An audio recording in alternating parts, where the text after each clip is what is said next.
I, 32 male, was married to my ex-wife Jane, 30, for 5 years. Our marriage ended after I discovered she'd been cheating on me for about a year with multiple men. She got pregnant and confessed that she didn't know if the baby was mine or her affair partner's. A couple of months after the divorce, I tried to reach out to her to see if the baby was mine but couldn't, and I learned through a friend she and her new partner had left the country. That was 2 years ago, and I thought that was that. Recently, Jane reached out to my mother, claiming that her kid is mine and needs financial help. Jane told my mother that her partner left her when he found out the kid wasn't his. Now, for context, my mother has been desperate for grandkids, especially since my older brother is gay and child-free, and I've been single since the divorce. She's been relentless in pressuring me to help out Jane. However, I have my doubts given her infidelity. I find it hard to trust her claims without concrete evidence. So I've insisted on a paternity test before committing to any financial or emotional support. If the child is mine, I'll gladly step up and fulfill my responsibilities as a father, but I refuse to do so without proper legal documentation. My mother and Jane are both vehemently against the idea of involving lawyers or going through the legal process. They insist that the child is mine based on similar resemblances, like having blue eyes, which I have, but Jane also has blue eyes. This issue came to a head when my mother posted a picture of her and the kid titled, "My grandson," on Facebook. Now, family members and some friends know about this issue and are contacting me. When I tell them I don't know if the kid is mine and I want to do a paternity test, they call me selfish and irresponsible. My family members say my mother will only say that because she's sure that the kid is mine. My friends say I'm an idiot for punishing the kid for what my ex-wife did. There is a chance the kid is mine, but I can't shake off my doubts, and I refuse to be manipulated into a situation where I might end up responsible for a child who may not be mine. I'm willing to do what's right, but need certainty first. But it's driving me crazy, with so many people close to me saying I should just take responsibility. My older brother is the only one on my side, and he thinks it's because my mother has accepted the kids that others are willing to accept it too, and because of family bonds, which are major things here. However, I'm standing firm on my decision to do a paternity test. Am I the idiot for refusing to accept my child? Not the idiot. DNA test or nothing, and make sure the results are sent to you directly. I've read many cases of results being fabricated. It's crazy to think you just step in and take over a parental role based on your lying ex-wife's claim, especially the fact that the ex is only reaching out because she needs financial support after the affair partner ran away. She likely already did a paternity test once, which is how the affair partner found out the kid isn't his. She can do another. Continue to stand firm with your decision, OP. Don't be played for a fool. Yup, you'd be an idiot not to test the DNA of your cheating ex's kid that she suddenly says is yours 2 years later when having money trouble. Please don't believe a word she says until it's proven. Also, your mother is the idiot here for posting that you have a kid before you have proof and are ready.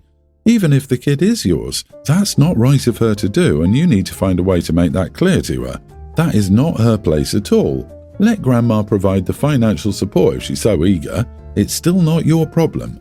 It's also very possible the kid is the affair partner's and they just broke up because she cheated on him too, or whatever the reason. Maybe he's paying child support already. Or maybe it's not the affair partner's, but she was also sleeping with 5 other guys at the time of conception. Maybe she saw that your mother was going to push you and figured she'd have an easy shot at doubling down on child support as long as no lawyers or paternity tests are involved. OP, your mother is blinded by her obsession with having grandkids. You're not being selfish, you're being responsible. Protect yourself and get the test done. I am from Galicia, a region in Spain that speaks a language very similar to Portuguese, and my girlfriend is from Barcelona, which is in Catalonia. She speaks Catalan. We live in Madrid and study here at the university. Everyone in Spain speaks Spanish, except for foreigners, on a native level from education, media and exposure. There's no such thing as a Spaniard who only speaks Basque, Catalan or whatever, unless they're 90 plus years old from some small village, and even then they would still know the basics of Castilian Spanish. I know I'm going to get some comments about this. Okay, so here's the conflict. People from Catalonia are often very nationalistic and will sometimes refuse to speak Castilian. When I was in Valencia and someone said, "Speak properly, speak Valencian," a dialect of Catalan, when I asked her for directions in Castilian Spanish. My girlfriend invited me over to her parents' house in Barcelona. They talked among themselves for a bit in Catalan. I understood maybe a half or 2/3 of it. They greet me in Catalan and I say in Castilian that I don't speak Catalan, I'm from Galicia. They said something in Catalan to each other, which I think was negative. We eat dinner. Her sisters and their husbands are there and discuss things in Castilian. They often say things to each other in Catalan, which I thought was rude, but I let it go. They kept switching to Catalan during our conversation, and I politely reminded them 5 times that I don't speak Catalan. They would go back to Castilian, but then switch back to Catalan. I go outside to take a breath of fresh air. My girlfriend joined me and I asked her what the heck her family's problem was and why they kept excluding me from the conversation. She said they hate speaking Castilian. I told her that's BS. I heard her dad speaking Castilian to someone in Peru during his Zoom meeting. He took a 30-minute Zoom call while I was there and the mom was preparing food, and he never switched to Catalan. We joined back and they started asking me my opinion about things. I responded, I asked them questions, and they just responded back in Catalan and responded to each other's responses to that in Catalan, and I just had enough and said, I'm leaving now. The food was good, but I just can't stand the rudeness. I told you so many times I do not speak Catalan. I don't feel welcomed, so I'm going. Goodbye. And the father says, how damn rude. We prepared such a good meal for you and you're leaving it unfinished. We spent hours on this. They made an entire goose and like 5 side dishes. I said, I told you I don't speak Catalan. Why should I be here when you can't even respect me enough to speak in a common language? I never spoke to you in Galician, Portuguese, English or Romanian. Screw you, idiots. I grabbed my stuff and left. I had 15 missed calls from my girlfriend last night and I stayed at a friend's parents' home nearby. We haven't talked in a day and I don't know what to do now. Everyone's the idiot here. It sounds like your girlfriend didn't stand up for you even after you politely reminded her family multiple times that you don't speak that language. You even spoke to her about this and she still did nothing. She put you in a very awkward and uncomfortable position. She could have stood up for you and told her family to knock it off. Your outburst was unbecoming of you. Just because they were rude didn't mean you had to be even ruder. Making a scene and stomping off like that wasn't the best option, and 2 wrongs don't make a right. You should have taken the high road or at least calmly mentioned in leaving that you were frustrated by them purposely speaking to you in a language you don't speak. Screw the high road. Stand up for yourself. OP's not the idiot. They were just flat out rude. Deliberately so. Out of some parochial pride, they switch in the middle of a conversation with you to the local language they know you don't speak, rather than speaking the common tongue they know everyone present can speak and understand. You don't get to give someone the finger repeatedly and then get all offended when they aren't willing to put up with it anymore. Pal, you can stand up for yourself without cursing your future in-laws the first time you see them. OP, you are the idiot. I think you can refer to her as your ex-girlfriend. Let her find a Catalan boyfriend. Better for everyone. Responding to rudeness with more rudeness does not make you right. You went way over the top with your anger. You need to work on your anger issues. If you can't leave an argument without losing your temper and insulting people, this will negatively impact your whole career.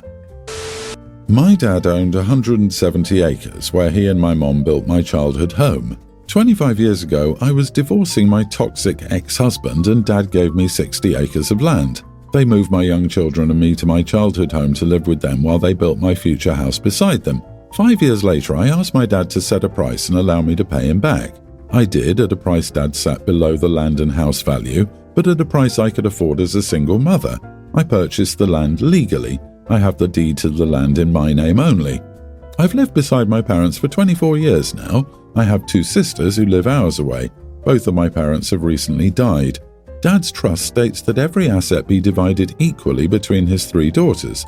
As for the land, they will each receive 1/3 of Dad's 110 acres. Hours after Dad's funeral, my 2 sisters confronted me, stating that his trust was unfair to them. They stated that I already have 60 acres, and if I get 1/3 of Dad's 110 acres, about 35 acres, I will have a total of 95 acres and they will each only have about 35 acres. They believe that if I gave them my 1/3 share, I would have my 60 acres and they would each get 55 acres, it would be fair. Through the years, Dad had 2 opportunities to change his will and trust after I purchased the land and house and he didn't. Additionally, my sisters never discussed their feelings with Dad. 2 days later, in texts, one of my sisters apologized twice for her behavior. The other sister hasn't apologized, spoken, called or texted. I've made the decision not to give them my share of the inheritance. I won't even consider it. My decision to keep my share of my inherited land has cost me a relationship with my sisters. Yet I've done nothing wrong. I didn't initiate this. I've been told I'm wrong. I'm being treated as if this is my fault. I'm being treated as if I'm the idiot. Why do I feel like I am the idiot? Edit, I told them I owned it and had a deed. They didn't ask to see the deed. Instead, they searched the courthouse 3 days before the funeral. Not the idiot. Your sisters are entitled brats. You bought and paid for your share fair and square. They had their chance to talk to Dad about it and they didn't. Now they want to guilt trip you into giving up what's rightfully yours. Don't let them bully you. Keep your inheritance and tell them to shove it. Exactly. By the way, OP's decision to keep the land did not cost her a relationship with her sisters. Her sisters' greed and unwillingness to accept the wishes of her deceased parents is what ruined their relationship. Honey, stand your ground, pun intended, and take the 1/3 of the 110 acres. Your sisters are greedy and trying to guilt trip you into giving them land that should be yours. You bought and paid for the land you live on. It's yours, not part of the inheritance. If your dad wanted to divide his land for just your sisters, he would have written a will that reflected that. Good riddance. You'll be better off without your sisters. I, 31 female, am a manager for a big tech company. My husband is an internal medicine specialist. I make over $200,000 a year and he recently started making his full salary around $400,000. We had our first child around 2 years ago and I'm pregnant with our second. My family is pretty open-minded about it, but my husband's family is old-fashioned, and since we're Japanese, there's a consensus from them that women who are married with children shouldn't be working. My husband is fortunate he has fewer loans than other doctors, just over $130,000, but that's because his family paid a lot of it off already. So I've been getting hints from them that I should be a stay-at-home mom and leave the money-making to my husband. I don't want to leave my job and my company is relatively understanding. I got 6 months off, 3 months with full pay and 3 months without, for my first child and could keep my current position. The male members of my team are also able to take paternity leave, so I don't see why I have to leave my job. I also paid most of the bills while my husband wasn't making much as a resident. My aunt was a stay-at-home mom and to supplement her income in retirement, she babysat my son. She will also look after my youngest child when my maternity leave ends. I've also been guilted by other mums, especially my husband's co-workers' wives, since most of them who are not doctors become stay-at-home moms. But I don't see why I need to. My husband and I outsource all of our cleaning, grocery delivery, lawn maintenance, etc., so all we do is cook. So almost all of our time at home is spent together as a family, and apart from the rare occasion we both work 9 or 10 hours a day, with me working a bit less as I don't have a commute. Even then, we still save much more than if I were a stay-at-home mom. But my mother-in-law has commented that it's not right to outsource these things because a mother shows her love by cleaning after her kids and husband. My mother-in-law recently came over and while eating dinner, she said the food was great and complimented me. I said my husband made the food, he finished work early and I was in a meeting with a customer. And she was shocked and said it wasn't right that my husband had to do any work after his long shift. I got annoyed and said that I was working longer than him today, and she said, well, then you should quit so you don't need to. I got mad and told her I saved over $12,000 a month after paying to outsource work I didn't have an interest in doing anyway. With that money, we can send our children to top schools and have undergrad and probably grad school paid for. So it's ridiculous to expect me to quit just because she has old-fashioned ideas that women need to be on their knees scrubbing away. My mother-in-law was offended, but my husband told her it's already settled and I'm going to still be working. But everyone always telling me I'm a bad mom if I don't quit my job has worn me down. Am I the idiot for telling my mother-in-law I make too much to be a stay-at-home mom? Not the idiot for shutting her down. However, it's more effective to cut it off at the root. Husband and I are perfectly capable of making the best choices for us and our kid, thanks, rather than answer her butting in a way that doesn't necessarily make sense. If someone earns $200,000 and wants to be a stay-at-home mom, more power to them. It's about the right choices for the individuals involved, not specific careers or incomes. I don't need to know what you make or how much you save under various scenarios. All I need to know is that you and your husband agree and your family is thriving. I think you're correct, but it does sound like mother-in-law has been pressing the issue and won't stop attempting to interfere and control another woman. It just sounds like mother-in-law refuses to respect them and take a hint. Girl, go get that money, but consider both sides. In a few years, will you regret not staying at home with your older kids, or will you regret having quit your job and giving in to the pressures around you? Do what you want to do. I always hate when people say that you'll regret not spending time because I feel it's most often directed at moms. She's working very normal hours and hours similar to her husband's. Yet they don't question if the dad spend enough time with the kids or show affection towards the child by cooking and cleaning. Mother-in-law saying OP needs to do these things to show affection and love makes me question if she was one of those types of parents and doesn't know there are other ways to love your children. I'm a 26-year-old female and my boyfriend is 30. We've been dating for 3 years but just moved in together 6 months ago. I felt crazy busy since moving in together. I work outside of the house, commute for an hour a day and go to school part-time to try to get a better job, so my schedule is already packed. But since moving in together, it feels like my time spent doing chores has almost doubled. I talked with my boyfriend about this, hoping we could come up with a reasonable chore schedule, but he's adamant that he's doing as much as he can. Something else I've noticed since we moved in together is that he takes a nap from 4 p.m. to 8 p.m. daily. He otherwise sleeps through the night, usually from 1 a.m. to 10 a.m., but that afternoon nap is like clockwork. Long story short, I told him that he gets 14 or 15 hours of sleep every day and that he can start making more time to help around the house by shortening that nap. I don't even think that amount of sleep is healthy, but he insists it's a necessary part of his day and that I'm crossing a boundary by suggesting that he not nap. Am I the idiot? Not the idiot. He's getting nearly double the recommended amount of sleep the average adult needs daily. If he literally cannot function without that much sleep, he's asleep for more hours than he's awake. It's time he visited a sleep clinic. Does he even have a job that works around that sleeping schedule? He's the idiot for being selfish with his time and not taking an equal share of the household chores. And stop doing so many chores. They will add up and he will have to notice. Painful for you, but worth it. How's he going to take notice if he's never awake? LMAO. On a serious note, oversleeping is associated with many health problems like type 2 diabetes, heart disease, obesity, depression, etc. This is what I don't get. When he's working, if he gets up at 10 a.m. and then naps at 4 p.m., that's 6 hours, assuming he works the entire time. And when the heck do they spend time together? From 8 to 10 p.m. each night? And how did OP not know these things before moving in together? Didn't OP ever notice that her boyfriend wasn't doing anything before 10 a.m. or from 4 p.m. to 8 p.m.?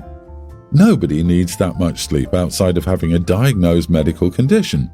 If he requires 15 hours of sleep a day, you will assume the role of his caretaker if you stay with him. Sleeping that much simply does not allow him the time to handle a fair share of the household responsibilities and have a career. I think you are the idiot to yourself if you don't seriously consider whether you want to sign up to be this man's caretaker before continuing this relationship. Also, your boyfriend doesn't understand what a boundary is.